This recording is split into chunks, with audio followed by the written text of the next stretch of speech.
नमो वायर्याणं नमो वज्रायाणं नमो लोये सव्वसाहुनं ऐसो वञ्जनमुक्कारो सव्वपावप्पणासं मङ्गलाणं च सौवेसिं परमं हवैमङ्गलम्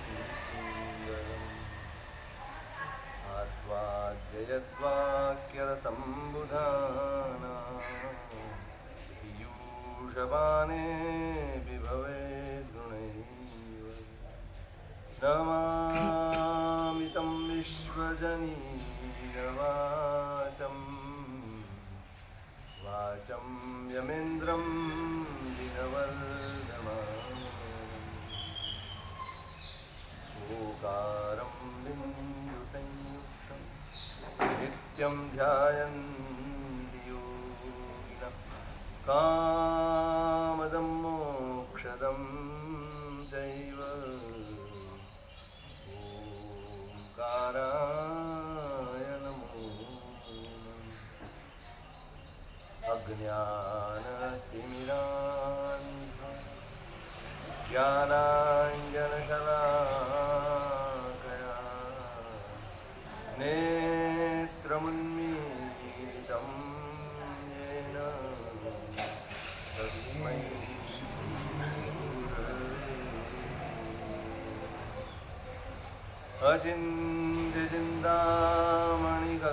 अचिन्त्यचिन्तामणिकल्पशाखिने विशुद्धसद्ब्रह्मसमाधिशालिने दयार्णवायार्थितदायिने सदा नमो नमः श्री गुरुदेव नमो नमः श्री गुरुरेमिसूरये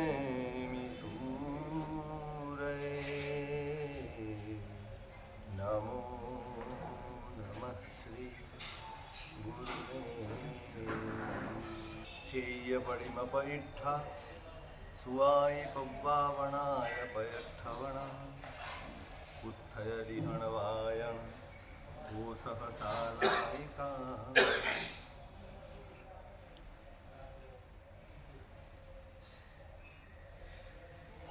અનંત દુઃખારી શિવેન્દ્ર પરમાત્માનું લોકોત્તર ધર્મશાસન,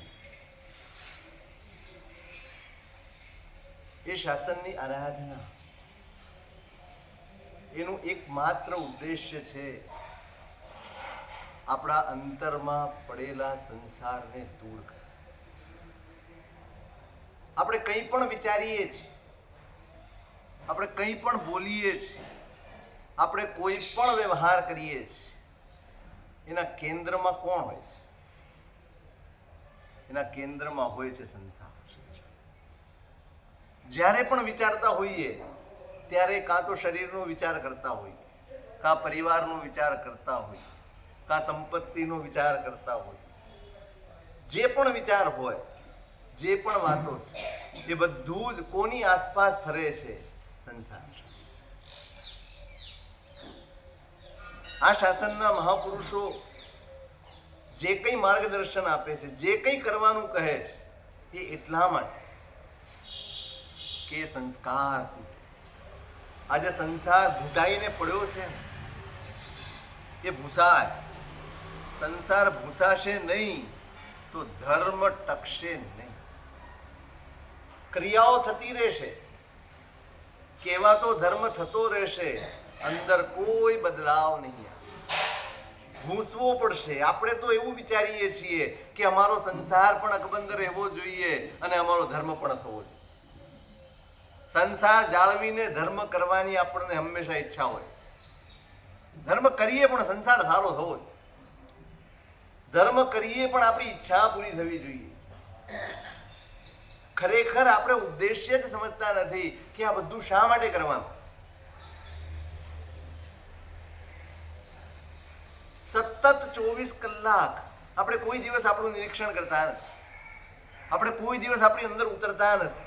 આપણે ક્યારેય આપણી જાતને જોતા જ નથી. આપણે શું વિચારીએ છીએ તમને ખબર હોય? સાચું કહેજો, તમને ખબર હશે તમે શું વિચારો? ચાલ્યા જ કરે છે, બસ અખંડપણે ચાલે. જ્યારે પણ ઊભા રહીને જોશો ને ત્યારે ખબર પડશે કે સંસાર સિવાય કાંઈ નથી. એક જ શબ્દ છે, સંસાર.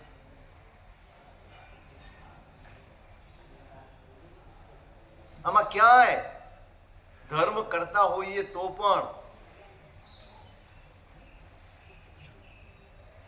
જે બદલવાનું છે ને એ હજી સુધી આપણને સૂઝ્યું જ નથી. આપણે સમજવાનો પ્રયત્ન જ નથી કર્યો. ખરેખર ધર્મ શા માટે છે? ધર્મના આટલા બધા પ્રકારો ક્રિયા રૂપે, આ કરો, આ કરો, આ કરો, સામાયિક કરજો, ઔષધ કરજો, માળા ગણજો, તપ કરજો, ક્રિયા કરજો, જે કંઈ પણ કહેવામાં આવે છે, શા માટે? ઘણા લોકોને કંટાળો સાહેબ, આ તો જ્યારે જાઓ ત્યારે ક્રિયા જ કરવાની હોય, આમાં અમને કઈ મજા ના આવે.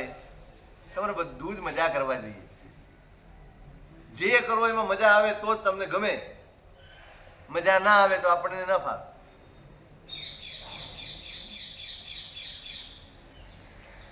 શા માટે બતાડ્યું છે?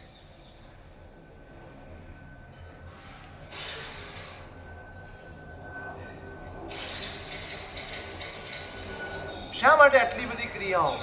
બસ એટલા માટે કે આ સંસાર ભૂસાય. દરેક ક્રિયા તમારા સંસારના જે ભાવો છે, મારું, તારું, રાગ, દ્વેષ, બધું જ કશાયો, આ બધાને ભૂસવા માટેની પ્રક્રિયા. આ માત્ર કરી જવાનું નથી, આ માત્ર ગણી જવાનું નથી. તમે કરતા જાઓ, તમે ગણતા જાઓ, તમે આંકડા લખતા જાઓ, આટલું થયું, આટલું થયું, આટલું થયું. એના માટે આ છે જ નહીં. ભૂસાવવું જોઈએ. રબર ફરે ને તો ભૂસાવવું જોઈએ. દરેક ક્રિયા ધર્મની, દરેક આરાધના ધર્મની એ રબર છે.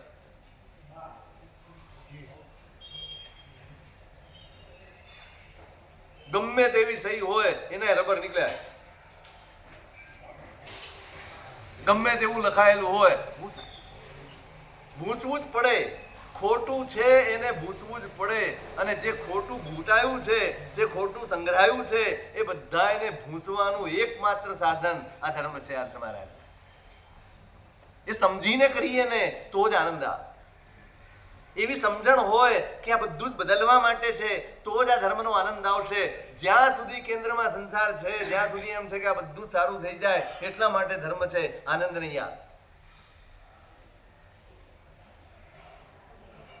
કેટલું ભૂસવાનું છે. લાગે છે કે જીવનમાં ખોટું છે આપણા? બધું જ ખોટું. સાવ શરણાગતિ.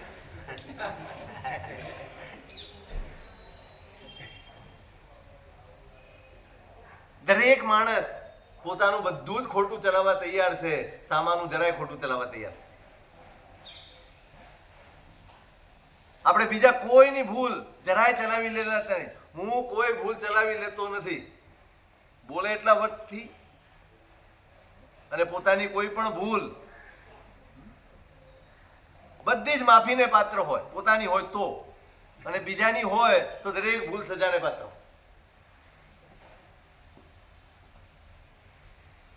જેટલું પણ ખોટું છે એ બધું જ ભૂસવા માટે આ ધર્મ, એના માટે આરાધનાઓ છે, એના માટેના આ બધા જ નિર્દેશો છે.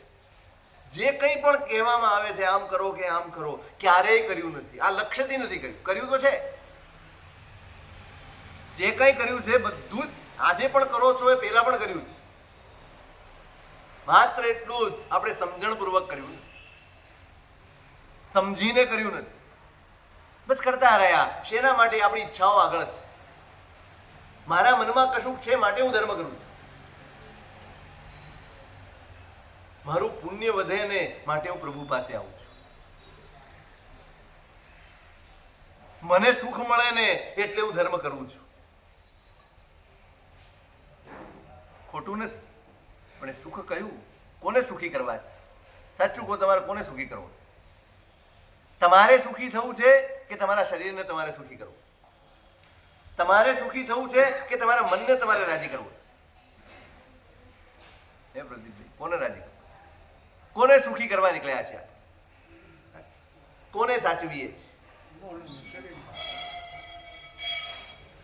આ બેમાંથી તમે કોણ છો? મનને સાચવીએ છીએ, શરીરને સાચવીએ છીએ, એમાં આ બેમાં આપણે કોણ? નહીં. બધી જ મહેનત કોના માટે? જે આપણે છીએ જ નહીં એના માટે. બધી જ મહેનત પાડોશી માટે.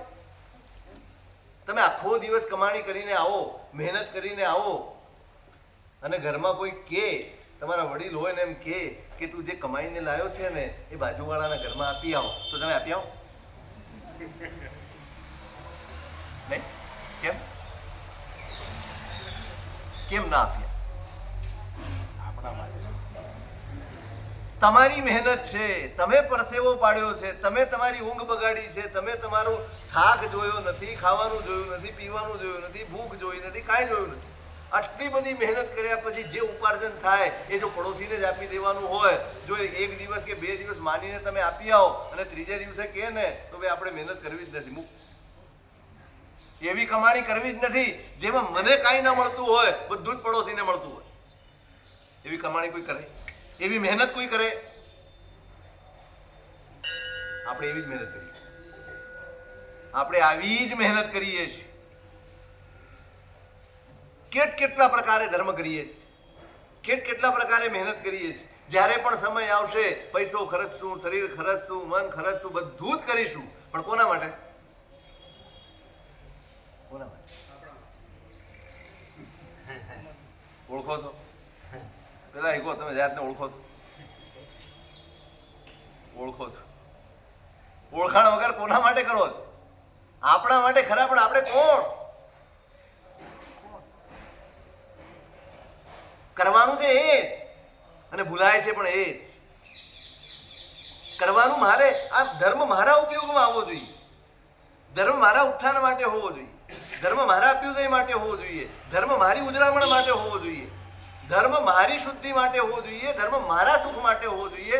એની બદલે મારો ધર્મ મારા શરીરના સુખ માટે, મારી ઇન્દ્રિયોના સુખ માટે, મારા મનના સુખ માટે, એના માટે મારો ધર્મ થાય. સૌથી મોટી ભૂલ અહીંયા જ. ધર્મ શા માટે અને ધર્મ કોના માટે, આ બંને સવાલોના જવાબ આપણી પાસે છે જ. આપણે કોઈ દિવસે સવાલ કર્યા જ નથી અને વિચાર્યા જ નહીં.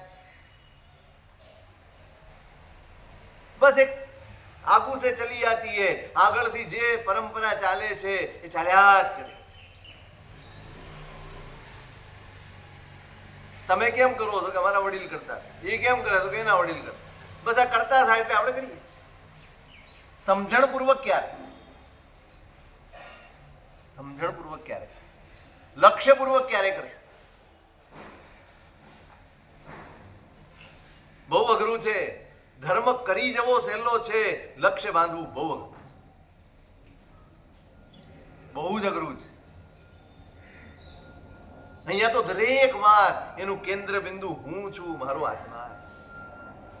કોઈ પણ વાત હોય ધર્મની, આત્માને છોડીને જો કોઈ વાત હોય તો એ ધર્મની વાત નથી.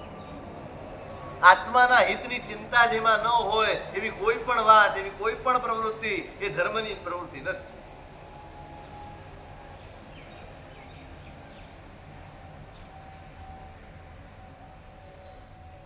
યાદ જ નથી આવતું, સ્મરણમાં જ નથી આવતું. આખા દિવસમાં આત્મા સાંભળે એવું ખરું? એકાદ વાર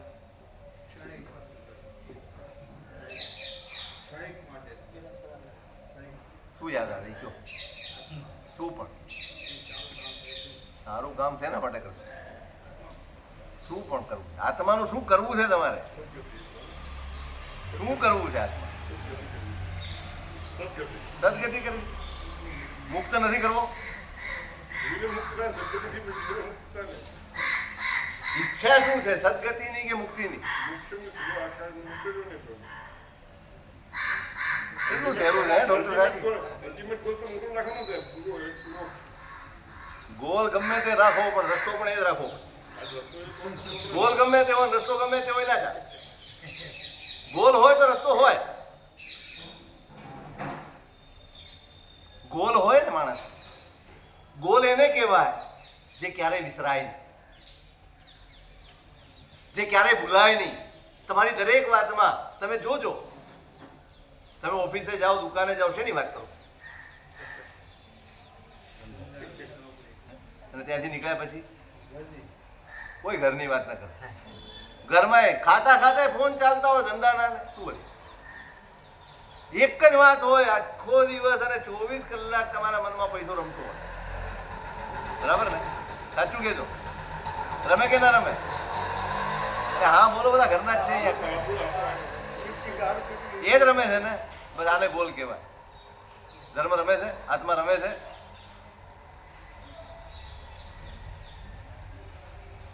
આપણે છે ને ગોખેલું બોલવા વાળા છે, સમજીને બોલવા વાળા છીએ જ નહીં. આપણે ગોખેલું બોલી દઈએ. ગોલ એને કહેવાય, લક્ષ્ય એને કહેવાય જેનું સ્મરણ 24 કલાક હોય. કંઈ પણ કરતો હોય, માંદો હોય ને તો દુકાન યાદ આવે. 2 દિવસ કોઈકના પ્રસંગમાં ગયો હોય, અથવા 2 દિવસ નહીં, ત્યાં બોલાવ્યો હોય કે ફલાણાને માંદા છે ને ખબર કાઢવા જવું છે, અને જો અડધો કલાક મોડું થાય ને, કેટલી વાર લગાડી. ઓફિસે જવાનું મોડું, ક્યાંય પણ જાઓ, કંઈ પણ કરતા હો, જે ભૂલાય નહીં, જે વિસરાય નહીં, એનું નામ લક્ષ્ય છે. અને આપણી પાસે ખૂટે છે આ લક્ષ્ય.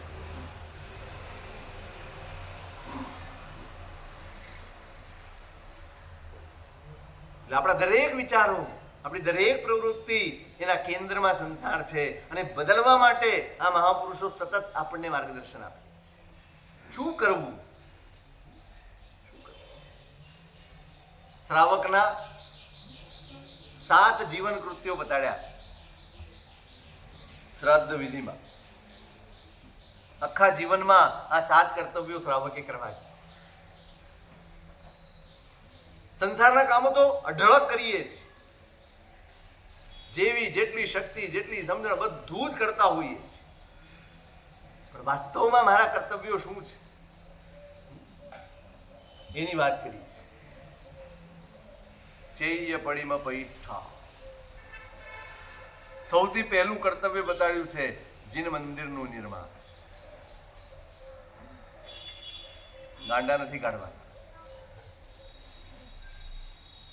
દરેકની પાછળ, દરેક ધર્મની પાછળ સૌથી મહત્વનું પરિબળ જો કોઈ હોય ને હોવો જોઈએ, એ છે વિવેક. વિવેક ન હોય ત્યાં ધર્મ રહેતો નથી. ત્યાં તમારી પ્રવૃત્તિ ધર્મ બનતી નથી. કર્તવ્ય છે શ્રાવક કે જીવનમાં એકાદ નાનું મોટું ગમે તે રીતે એક પરમાત્માનું જીન મંદિર મારે બનાવવું. કર્તવ્ય છે. યસ્તૃણમયીમપી કુટિમ કુર્યાદ દદ્યાદ તથૈક પુષ્પમપી ભક્ત્યા પરમ ગુરુભ્યઃ પુણ્યોન્માનમ કુતસ્તસ્ય. ઘાસ ફૂસનું દેરાસર બાંધે ને, શક્તિ ન હોય અને સાવ સામાન્ય, કોઈ આડંબર વગરનું, માત્ર એક ઓરડીની જેમ, આપણી ભાષામાં જેમ કહીએ, એવું પણ જો જિનાલય પોતાના જન્મમાં બાંધે અને એકાદ પુષ્પ પણ પરમાત્માને અર્પણ કરે, ભક્ત્યા પરમ ગુરુભ્યઃ,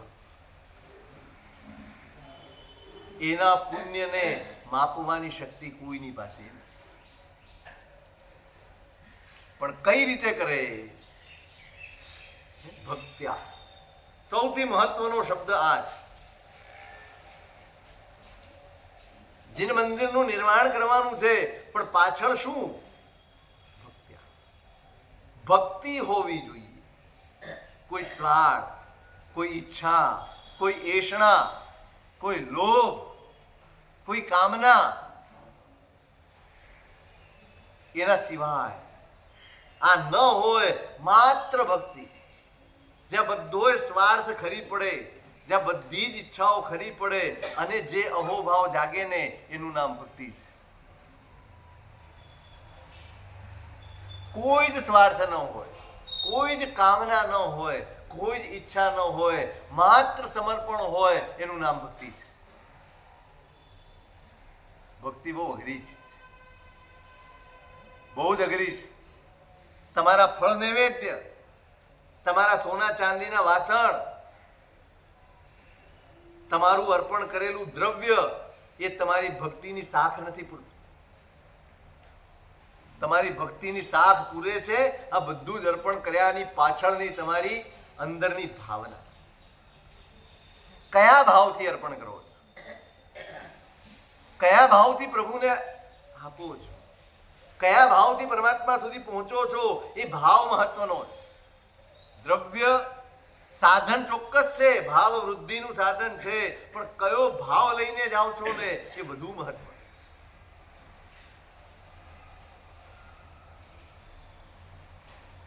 ભાવપૂર્વક નાનકડું દ્રવ્ય પણ છે ને બહુ જ મોટું ફળ આપી શકે. અને ભાવની શુદ્ધિ ન હોય, ભાવ જો નિર્મળ ન હોય તો એ ક્રિયા ફળ આપશે, પુણ્ય આપશે, તમારું કલ્યાણ નહીં આપે. અહીંયા તો એક જ શબ્દ લખ્યો છે, ભક્ત્યા. ભક્તિથી કરવાનું છે. ભક્તિ એટલે સમર્પણ. ભક્તિ એટલે કશી જ વળતરની ઈચ્છા વગરનું સમર્પણ, એનું નામ ભક્તિ. કોઈ જ વળતરની ઈચ્છા મારા અંતરમાં ન હોય, કશું જ માગવું નથી,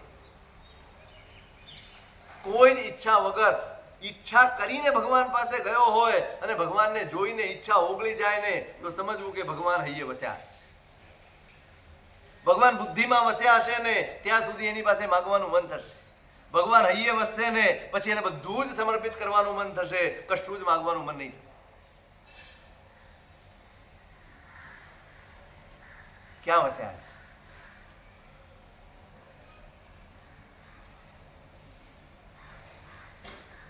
ભગવાન ક્યાં વસ્યા?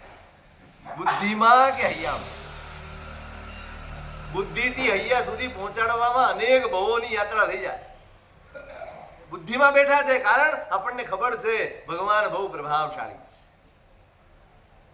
ભગવાન બહુ ચમત્કારિક છે, આપણને ખબર છે. અને ચમત્કારનો અર્થ શું થાય આપણા માટે? પોતાનો લાભ.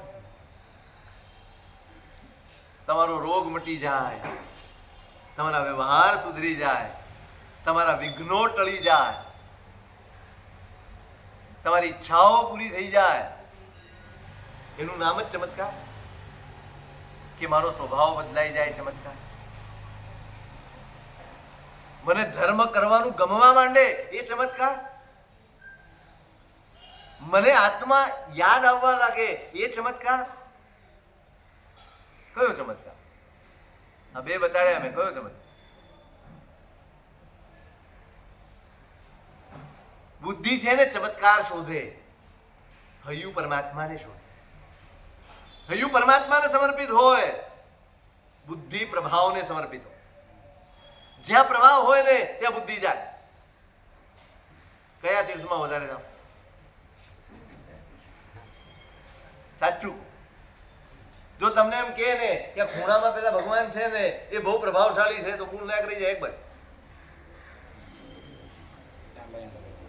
ત્યાં લાઈન લાગે, ત્યાં ભીડ થાય. ક્યાં ભીડ? ભગવાન આગળ ભીડ છે કે પ્રભાવની આગળ ભીડ છે? પરમાત્મા આગળ ભીડ નથી. આ પ્રભાવની સામે ભીડ છે. અને પ્રભાવની સામે બુદ્ધિની જ ભીડ હોય, હૈયાની ભીડ તો માત્ર પરમાત્મા સામે.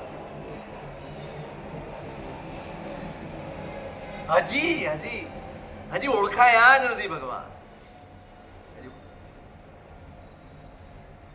હજી તો ભગવાનનું પુણ્ય ઓળખાયું છે, પરમાત્મા ક્યાં ઓળખાય? પુણ્ય ઓળખાયું છે.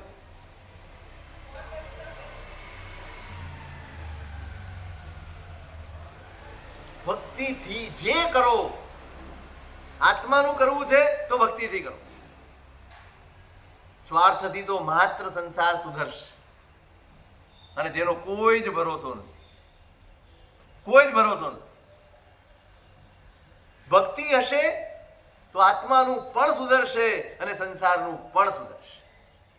અને સ્વાર્થ હશે ને તો માત્ર સંસારમાં કશુંક મળશે, આત્મા તો રખડી જ પડવાનો છે. આત્મા તો ભલું થવાનું જ નથી, આત્માનું કલ્યાણ થવાનું. તમને શરીર સારું મળશે, તમને ઇન્દ્રિયો સારી મળશે, તમને પદાર્થો સારા મળશે, તમને ખાવા પીવાનું સારું મળશે, તમને ગાડી બંગલા સારા મળશે, પણ તમારો સ્વભાવ સારો નહીં, તમે સારા નહીં હો, તમારો આત્મા સારો નહીં હોય. શું જોઈએ છે?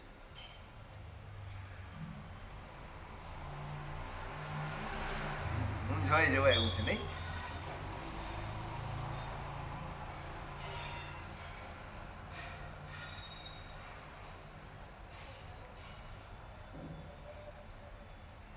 ભક્તિ હશે ને બધું જ મળશે, અને આત્મા હળવો મળશે, આત્મા ઉજળો મળશે,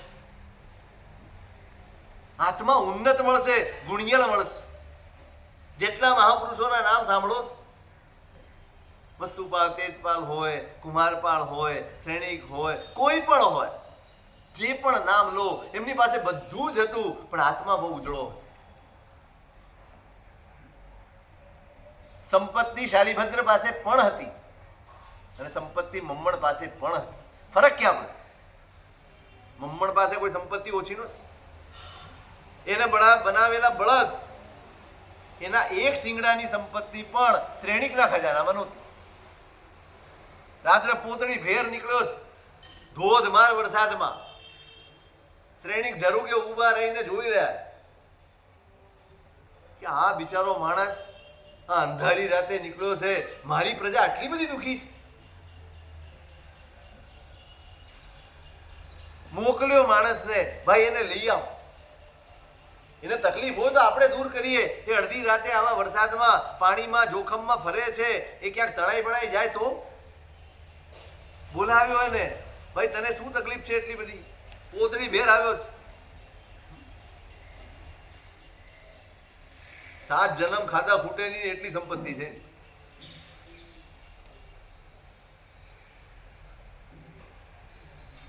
શ્રેણિકને કીધું, મારા ઘરમાં 2 બળદ બનાવ્યા છે મેં, એ એક બળદનું શિંગડું બનતું નથી ને એનું લાકડું લેવા. અરે આટલી નાની અમથી વાતમાં તું આ કરે? હું તને આપી દઉં. ના એવું નહીં, તમે મારા ઘરે આવીને જોઈ લો.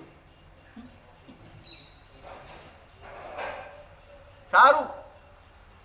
શ્રેણિક એના ઘરે ગયા, અને એને બનાવેલા લાકડાના બળદ જોઈને તાજુબ થઈ ગયા. આખો 2 બળદ છે, રત્ને મઢ્યા છે, રત્ને મઢ્યા છે, બસ એક શિંગડું બાકી છે. એ લાકડું છે ને મફતનું ગોતે, પૈસાથી તો ખરીદી શકાય એમ છે, પણ એ કયું શોધે?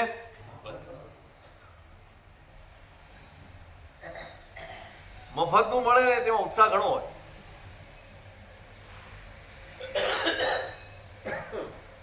શ્રેણિક બોલો સાહેબ, હવે તારો આ શિંગડું પૂરું કરવાની તાકાત મારા આખા ખજાનામાં નથી. અઢળક સંપત્તિ પામ્યો છે. શાલીભદ્ર પાસે પણ એટલી જ સંપત્તિ છે. શું ફરક છે બંને? શું ફરક છે? ફરક તો શોધી આપો. સવારે ઉઠીને કોનું નામ લેવાય? કેમ? મમ્મણ પાસે તમારે સંપત્તિ જોઈએ સર? મમ્મણ ની હોય તો વધારે સારી. આપણે શું જોઈએ? ચલો આપણે જોઈએ શું? શાલીભદ્ર કેમ પસંદ કર્યો, મમ્મણ કેમ પસંદ ના કર્યો? ભોગવી ના શકાય મમ્મણની સંપત્તિ. તમારે આમે ભોગવી શકો છો? તમે જેટલી ભેગી કરી છે ભોગવી. એક કામ કરો, એટલું નક્કી કરો, જેટલી ભેગી થઈ છે એ ભોગવાય પછી તો ઓફિસે જવું. જવાની જરૂર જ નથી હોતી. તો જવાની જરૂર બી ના પડે એટલું ભેગું કર્યું છે ને તોય હજી જવું છે.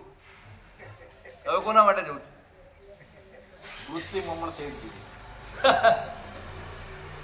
સંપત્તિ શાલીભદ્ર ની જોવે, કારણ કે મફત આવે છે.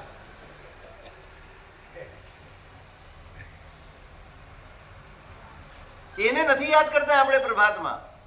સવારમાં ઉઠીને એનું નામ નથી લેતા આપણે. સવારમાં ઉઠીને શાલીભદ્રનું નામ લઈએ. કેમ? ફરક ક્યાં છે? બસ બહાર પુણ્ય પ્રચંડ છે બંને પાસે. પુણ્ય મમ્મણનું પણ છે, પુણ્ય શાલીભદ્રનું પણ છે, પણ આત્મા શાલીભદ્રનો બહુ ઊંચો છે. આત્મા શાલીભદ્રનો ઉજળો છે. આત્મા શાલીભદ્રનો કર્મથી હળવો છે, અને જેનો આત્મા હળવો છે ને એનું જ નામ લેવા. પુણ્ય જેનું બહુ હોય એનું નામ લેવા એવું માનતા નહીં. આપણે જેટલાના નામ લઈએ છીએ ને એ માત્ર પુણ્યશાળી નથી, એ હળુકર્મી જીવો છે, એ આત્માર્થી જીવો છે. આત્માર્થીનું નામ મંગલ હોય, પુણ્યશાળીનું નહીં. માત્ર એકલા પુણ્યવાન તો ઘણા જીવો છે, ઘણા છે પુણ્યવાન જેનો આત્મા હળવો નથી.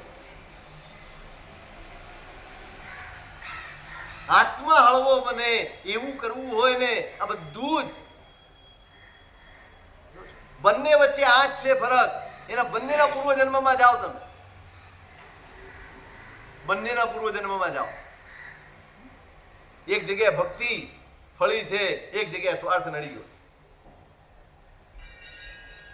મમ્મણે પણ ઓરાવ્યું છે.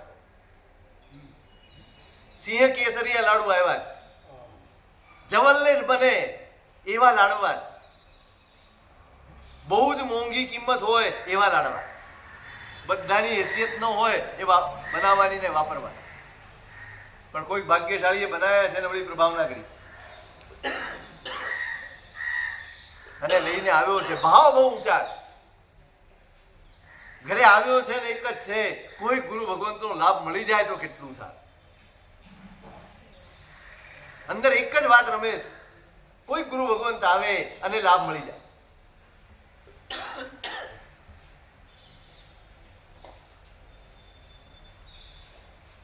દરવાજે ઉભો છે, તમે ઉભા રહેતા છો? જો કે તમારો ટાઈમ જ એવા છે, દરવાજે ઉભા રહો તો કોઈ ભિખારી ન આવે. ટાઈમ જ એવા છે તમારા ખામાં. આખી દિનચર્યા બદલાઈ ગઈ. જયારે બપોરનું જમવાનો ટાઈમ હોય ત્યારે તમારી નોકરથી ચાલતી. આ બિચારા બહેનો તો રસોડામાંથી નવરા જ ન પડે. શ્રાવકનું તો કર્તવ્ય છે, જમવા બેસે એટલે પેલો પ્રશ્ન હોય આજે લાભ મળ્યો કે નથી મળ્યો.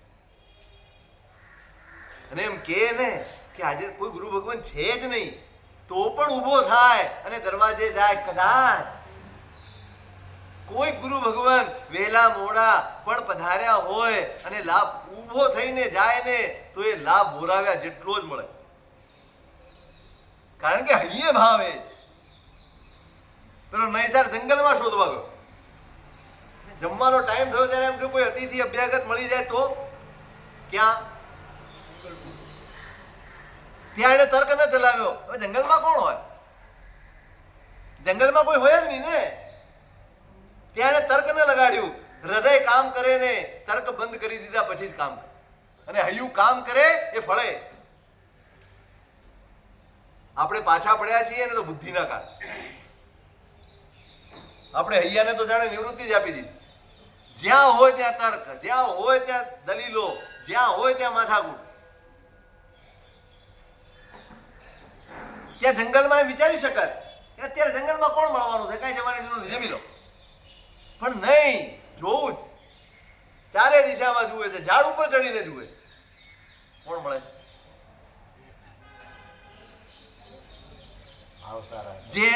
જેણે હૃદયથી શોધ કરી છે ને એને મળ્યું છે. તમારી ઈચ્છામાં, તમારી ભાવનામાં હૈયું ઉમેરાય એ સફળ થયા વગર રહે. ભૂલા પડેલા ગુરુ મળી ગયા અને આપણને કોણ મળ્યું? કોણ મળ્યું? એને તો ભૂલા પડેલા ગુરુ મળ્યા, આપણને મહાવીર મળ્યા. બસ આ એક ગુણથી, આ એક જ ટેવ, આ એક જ ગુણ, એનાથી મહાવીર મળ્યા. મમ્મણ પણ ઉભો જ, એને તપસ્વી મુનિરાજ મળી ગયા. અહો ભાવ, આંખોમાં અઢળક ભાવ. સાહેબ પધારો. બસ ક્યારેય અમારા ઘરમાં તો આ બને જ નહીં. આજે અનાયાસ આવ્યું છે, નિર્દોષ છે, મને લાભ આપ.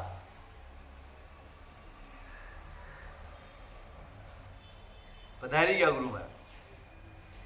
જે બે લાડવાની પ્રભાવ નથી બધું જ ઉરાવી દઉં. અપૂર્વ ભાવ.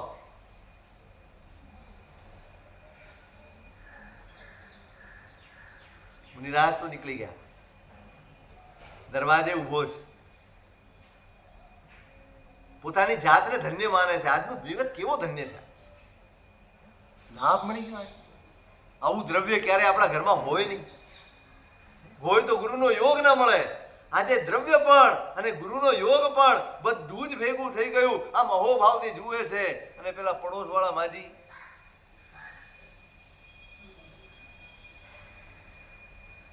શું કરો છો? શેઠ હરખાય. આજે તો ધન્ય થઈ ગયો.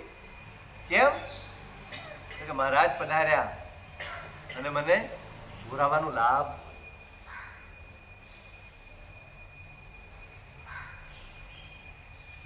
ઘરમાં રાખ્યું. અરે રખાતા હોય. ગુરુ મહારાજ આવ્યા એને તો બધું જ આપવાનું હોય. જરાય ના રાખ્યું,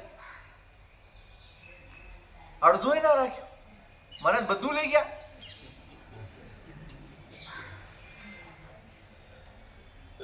જમાનાના ખાધેલા હોય લોકો. કોની સાથે વાતચીત કરવી ને એ પણ સમજવા જોઈએ. કોની સાથે વાત કરવી, કોની વાત સાંભળવી, આ વિવેક ન હોય ને તો માણસ પોતાના ભાવમાંથી પડી જાય.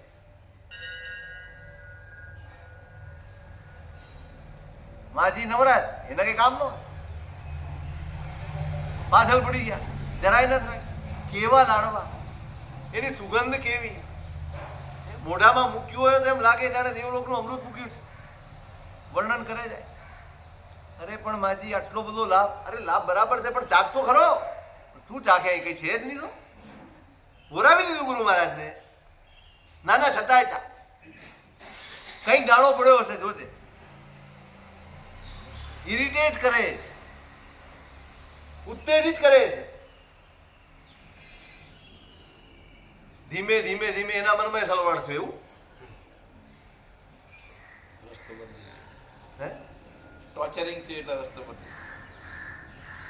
સતત તમે કઈક કહો ને એટલે ધીમે ધીમે અસર કરે.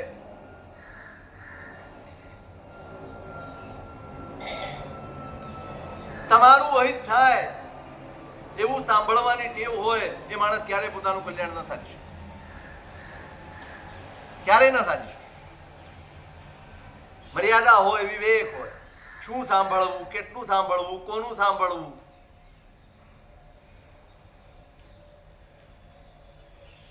ગયો અંદર. સ્વાભાવિક છે, લાડવા છે, બે દાણા પડ્યા હોય. પછી મોઢામાં નાખ્યા અને પરિણામ બદલાય. ઓ આવા લાડવા મેં બધા પી. એક ક્ષણ લાગી છે. પરિણામ આવવા બહુ દુર્લભ છે, ટકાવવા એનાથી એ દુર્લભ. બહુ જ જાળવણી કરવી પડે. એક એક શુભ ભાવ જાળવવો ને એ લોઢાના ચણા ચાવવા છે. આપણે તો શુભ ભાવની હરાજી કરીએ. માંડ માંડ થોડાક ભાવ આવે પછી તો આપણે એવા ગર્તમાં પડીએ છીએ, એવી વાતો સાંભળીએ છીએ. આપણે આપણા ભાવોને ટકાવવાની મહેનત જ નથી, ક્યારેય નથી કરતા. આપણે ગંભીર જ નથી આ બાબતમાં. સાચું કહેજો, આપણી અંદર ચાલતી આ ગડમથલો, આટલા બધા વિચારો, એના પ્રત્યે આપણે સાવધાન ખરા? આપણને એમ લાગે છે ખરું કે આ વિચારો મારું નુકસાન કરે છે, આ વિકલ્પો મને હાનિ પહોંચાડે છે, એવું લાગે છે ખરું?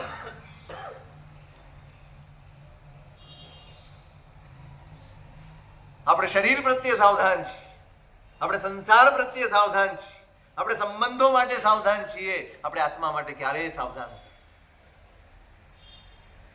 આત્મા માટે સાવધાન હોવું ને એ જ ધર્મ છે. ક્રિયાકાંડ તો ચાલ્યા જ કરશે. સાવધાની નહીં હોય તો આ ક્રિયાઓ માત્ર કાયક્લેશ છે.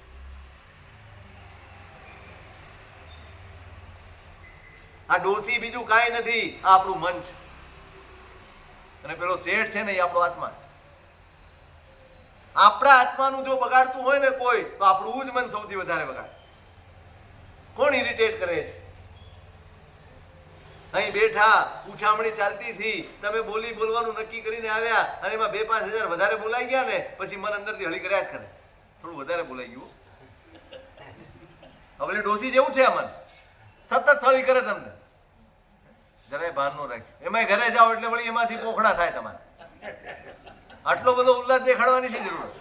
આ માથે લગ્ન આવ્યા છે, માથે ફલાણો પ્રસંગ આવ્યો છે, આ આવ્યો છે, આટલો બધો ઉલ્લાસ દેખાડવાની શું જરૂર હોય? ખલાસ.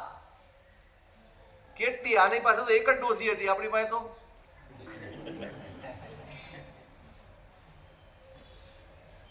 જ્યાં નજર કરો ત્યાં આપણી અંદર જ ભરેલી છે ઘણી ડોસીઓ. એમાં સૌથી મોટું તો આપણું મન. આપણને પછી એમ થાય એમ આપણે ભૂલ કરી લીધી, ધોઈ નાખીએ. અરે હવે લાભ લઈ લીધો છે ને, હવે ઉલ્લાસ હોય ભાઈ. બસ સ્વાર્થ આવી ગયો મનમાં. મારા લાડવા થઈ ગયા, મેં ના ચાખ્યા, મેં ના ખાધા. એક ક્ષણિક સ્વાદને માટે એ જીવ પોતાના પુણ્યને હારી, ધર્મને હાર્યો, પુણ્યને નથી હાર્યો. પુણ્ય તો અકબંધ રહ્યું, હાર્યો શું? ધર્મ હારી. બરાબર યાદ રાખજો, બે માંથી એક પસંદ કરવાનું આવે ને, કા ધર્મ ને કા પુણ્ય, તો ધર્મ પસંદ કરજો. પુણ્ય તો એની પાછળ ચાલ્યું આવશે. આપણે હંમેશા પુણ્ય પસંદ કરીએ છીએ, ધર્મને છોડી દઈએ અને એટલે જ ખત્તા ખાઈએ. એને ધર્મ જતો કર્યો અને પુણ્ય તો રહ્યું અકબંધ. ધર્મ હારી ગયો, પહોંચી ગયો મહારાજ પાસે. મને મારા લાડવા પાછા. ક્યાં સુધી પહોંચી શકાય? ક્યાં સુધી? એક વાર પડવાનું શરૂ થાય ને પછી એની કોઈ સીમા નથી, કોઈ જ સીમા નથી પડવાની.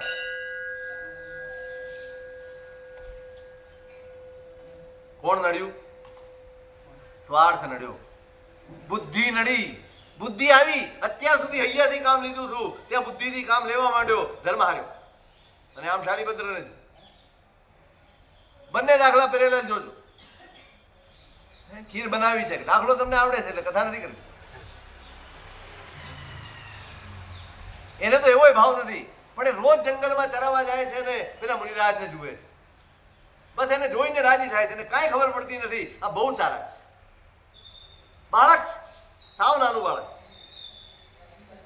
પણ એ મુનિરાજને જોઈને રોજ જુએ, રોજ દર્શન કરે અને એના મનમાં પ્રીતિ જાગે છે એમના પ્રત્યે, અહોભાવ જાગે છે એમના મનમાં. કોઈ વાત નથી, કોઈ ચિત્ત નથી, કોઈ પરિચય નથી, કોઈ વાત કશું જ નથી એમની સાથે. બસ એમને જોયા કરે છે. અને એમાં એ જ દિવસે જીદ કરીને બનાવેલી ખીર થાળીમાં ઠરી રહી છે અને મુનિરાજ આવે. એ જ મુનિરાજ બાળક છે. આંખો નાચી ઉઠી, ઓહો રાજા. મહારાજે પાતળું ધર્યું અને એને જીદ કરીને, રડીને, કકળીને બનાવેલી ખીર ક્યારેય ચાખી નથી જીવનમાં, એટલી ગરીબી છે. ક્યારેય જોઈ ન હોય ને એટલી ગરીબી છે. પણ બસ ઓરાવી દીધી. મહારાજ તો ચાલ્યા ગયા, એ મનમાં એ મહારાજને યાદ કરીને બસ રાજી થાય છે. હું જેને રોજ જોતો, જોઈ જોઈને જેમના પ્રત્યે મારા મનમાં પ્રેમ જાગ્યો, એ આજે આવ્યા. એમણે મારું લીધું. બાળક છે, એના મનમાં તો જે ભાવ ચાલતા હશે આપણે એની કલ્પના ન કરી શકીએ. માત્ર હૈયું ઠલવાય, બુદ્ધિ ગેરહાજર છે. જ્યાં બુદ્ધિ ગેરહાજર છે ત્યાં ધર્મ છે. એ જ નગરમાં બંને પેદા થયા. એક શાલીભદ્ર બન્યો છે ને એક જ્યાં હૈયું હતું, જ્યાં સમર્પણ હતું ત્યાં આત્મા ઉજળો થયો છે, અને જ્યાં બુદ્ધિ હતી ને ત્યાં આત્મા ભારે થયો છે.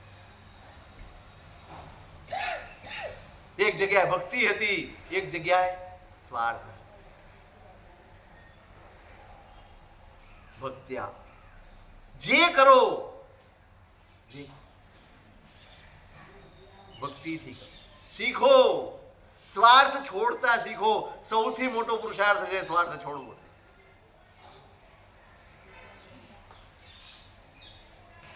આપણી શક્તિ મુજબ જ કરવાનું છે. શક્તિ ઓળંગીને કરવાનું કીધું જ નથી.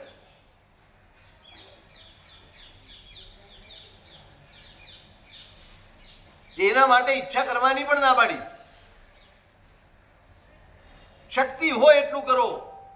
ધર્માર્થમ યસ્ય વિત્તેહા તસ્યાનિહા ગરીયસી પ્રક્ષાલનાદ્ય પંકસ્ય દૂરાદ સ્પર્શનમ્બરમ.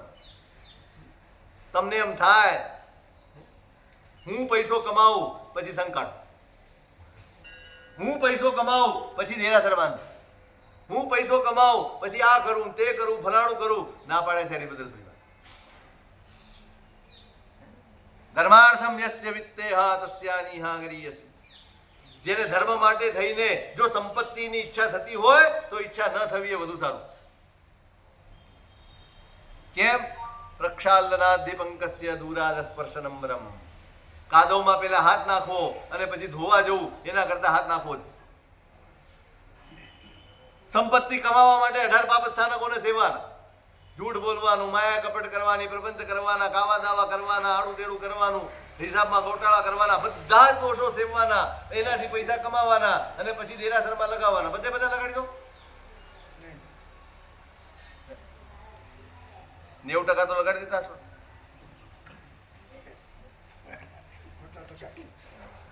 કમાયો શેના માટે? ધર્મની બુદ્ધિ રાખીને કમાયો અને ભોગવ્યું શું? ક્યાંય પેલો અપરાધ તો માયા કરી. તમે ભાઈ આમ કરું કમાઈ લઉં ને કમાયા પછી બીજું બી કર્યું. પેલા કાદવમાં હાથ નાખવાનું, દોષો સેવવાના, પાપ સેવવાના, અપરાધ કરવાના અને આત્માને મેલો કરવાનો અને પછી આવો નાનો મોટો જરાક ધર્મ કરીને એમ માનવાનું કે મારો આત્મા ધોવાઈ જશે, ઉજળો થઈ જશે. પ્રક્ષાલનાદ્ય પંકસ્ય દૂરાદ સ્પર્શનમ્બરમ. કાદવમાં હાથ નાખીને ધોવા કરતા કાદવથી દૂર રહેવું ઉદ્ધવ સાહેબ. જેટલી શક્તિ હોય એટલું જ કરો. એની જ અભિલાષા કરો ભાઈ મારાથી કેટલું થઈ શકે, પણ કરો કેવી રીતે? ભક્ત્યા. એક ઘાસ ફૂસની ઝૂંપડી જેવું જિનાલય બાંધો તો પણ અનંત પુણ્ય મળે. એક પુષ્પ પરમાત્માને ચડાવો તો પણ અનંત પુણ્ય મળે. શેનાથી? ભક્ત્યા પરમ ગુરુ દેહ. ભક્તિથી કરવાનું. કર્તવ્ય છે પહેલું, જિનાલય બાંધવું છે પણ ભક્તિથી. દેખાડો નથી અને 5 કરોડ ખર્ચીને બનાવ્યું, હું 10 કરોડ ખર્ચીને બનાવ્યું. હારી જશો. જ્યાં દેખાડો આવ્યો, જ્યાં દેખાદેખી આવી, જ્યાં હરીફાઈ આવી ત્યાં હારે. તમે ધર્મ હારી જશો. જિનાલય ઊભું થઈ જશે, તમારી વાહવા પણ થઈ જશે, તમારા માન સન્માન પણ વધી જશે, તમારી પીઠ થાપડનારા મળી જશે, તમને ધનના અને શાલીમંત્ર કેનારાય મળી જશે, પણ તમારો ધર્મ તમે હારી જશો. અને ધર્મ હારવા જેવી એકે કરુણતા આ પામ્યા પછી એક પણ. પ્રભુ પામીએ, પ્રભુનું શાસન પામીએ અને ધર્મ હારીએ.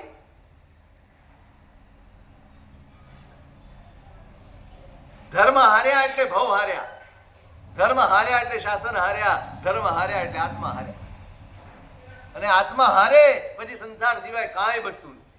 પછી રખડપટ્ટી સિવાય, દુઃખ સિવાય, દુર્ગતિ સિવાય કશું જ બચતું નથી. આપણે 7 કર્તવ્યોની વાત કરવાની છે. જ્યાં સુધી ગ્રંથ શરૂઆત ન કરીએ ત્યાં સુધીમાં 7 કર્તવ્યો આપણે વિચારવાના છે. એનું વિશેષ શું સ્વરૂપ છે? ગ્રહ દેખાડો.